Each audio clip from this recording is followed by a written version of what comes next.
Next topic आपका है 6.1 question of land ownership, भूमि स्वामित्व का प्रश्न। अब इसमें फर्स्ट हेडिंग आपका है इस पैराग्राफ का, land ownership in India and Europe, यानी कि भारत में और यूरोप में ज़मीन का स्वामी कौन था। 2-3 पॉइंट हैं। बर्नियर के अनुसार भारत और यूरोप में एक अंतर था, ये था कि भारत में निजी भूस्वामित्व का अभाव था, lack of private land ownership. तो भारत में प्राइवेट लैंड ओनरशिप नहीं थी, जबकि बर्नियर ये मानता था कि प्राइवेट लैंड ओनरशिप अच्छी है। और जो राजकीय स्वामित्व है, ज़मीन पर राजा का मालिक हक होना, ज़मीन पर राज्य का अधिकार होना, ये राज्य के लिए और वहाँ के निवासियों के लिए दोनों को लेकर हानिकारक है उसके अनुसार। अब दूसरे पॉइंट में उसने बताया कि मुगल साम्राज्य में जो सम्राट होता है वो सारी ज़मीन का मालिक खुद होता है, वो अपने अधिकारियों के बीच में ज़मीन बांटता है, किसको देनी है किसको नहीं देनी है। तो इस वजह से देश की अर्थव्यवस्था और समाज में हानि होती है, तो उसका एक है। उसके बाद नेक्स्ट हेडिंग है impact of the crown ownership. जो राजकीय भूस्वामित्व है उसके कारण जो ज़मीन पे खेती करने वाले जो लोग हैं, यानी जिनको ज़मीन मिली हुई है, वो ज़मीन अपने बच्चों को नहीं दे सकते अगर वो देना चाहें। इसलिए वो सोचते थे कि हम ज़मीन अपने बच्चों को नहीं दे सकते तो हम इस ज़मीन को क्यों, मतलब उसका प्रोडक्शन बढ़ाएं और उसमें क्यों पैसा लगाएं, तो वो उदासीन थे। तो इस वजह से प्राइवेट लैंड ओनरशिप नहीं थी इंडिया में। अच्छे ज़मीन के वर्ग, यानी कि जमीन भूधारक के वर्ग को उदय को रोका, यानी कि भारत में अच्छे ज़मीन के मालिक वाले लोग जो थे वो नहीं हुए, एक वर्ग नहीं हुए वह जो ज़मीन को और अच्छी तरह से उसका प्रोडक्शन बढ़ाता। बर्नियर का कहना है कि इसी के कारण कृषि का हर जगह विनाश हुआ, किसानों पर अत्याचार हुए और समाज के जो दूसरे वर्ग थे, शिल्पकार, मजदूर और छोटे किसान, उनकी स्थिति जो थी वो पतन की तरफ गई। लेकिन जो एक वर्ग शासक वर्ग वो ऐश्वर्य में जीता रहा।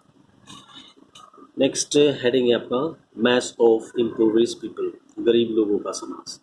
बर्नियर ये कहता है कि भारतीय समाज जो है वो गरीब लोगों से मिलकर बना हुआ है, यानी कि यहाँ पर गरीब बहुत ज़्यादा है।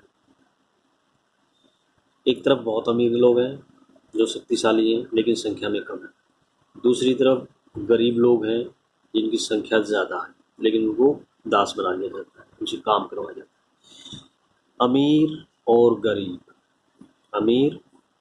और गरीब इनके बीच में जो मिडिल ऑर्डर होता है, मध्यम वर्ग, वो नहीं था और इसी वजह से भारत की जो अर्थव्यवस्था है वो खत्म या विनाश की तरफ जा रही है। ये बर्नियर का कहना है। इसके बाद बर्नियर ने भारत के बारे में क्या कहा है, यहाँ का जो राजा है वो भिखारियों और क्रूर लोगों का राजा है, king of the beggars, brutal people, crural people. यहाँ के जो नगर हैं, टाउन्स हैं, दे वर पोल्यूटेड बाय इल एयर, खराब हवा से दूषित है, खेत जो है वो झाड़ीदार हैं, घातक दलदल से भरे हुए हैं। तो इसके पीछे कारण क्या था, राज के भूसुड़, यानी कि राज्य का जमीन पर अधिकार समा, इस वजह से सारी चीज़ें। ये कौन कह रहा है, बर्नियर कह रहा है। उसके बाद एक बात और है, अकॉर्डिंग टू द हिस्टोरियन। अब इतिहासकार क्या कहते हैं, उनका ये कहना है कि प्रेजेंट इतिहासकार जो, कोई भी सरकारी मुगल दस्तावेज ये नहीं बताता कि ज़मीन का मालिक केवल उस समय राजा ही था। एग्जाम्पल्स, 16वीं सदी में अकबर के काल का एक इतिहासकार हुआ है अबुल फजल। उसने कहा है कि भूमि राजस्व को राजत्व का परस्पर बताया, यानी कि जो किसान ज़मींदार जो वो लैंड रेवेन्यू देते हैं राजा को, वो क्या था, रेम्यूनरेशन ऑफ सवर्निटी, राजत्व का पारिश्रमिक।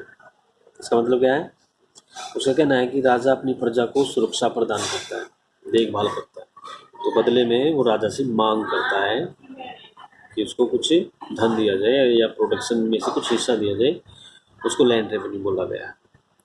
वास्तव में ये ना तो लगान था ना ही लैंड टैक्स, एक्चुअल में it was a tax on the production. This is according to the